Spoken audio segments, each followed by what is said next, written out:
Gelin şimdi yola.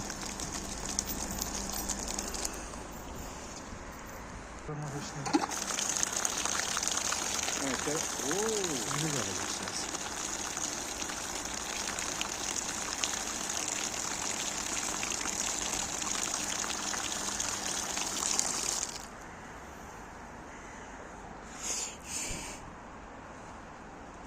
Buna bak.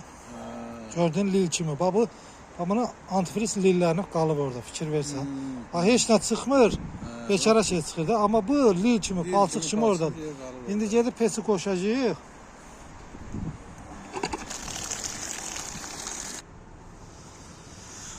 Birinci baxanda 34 idi öz suyu ilə.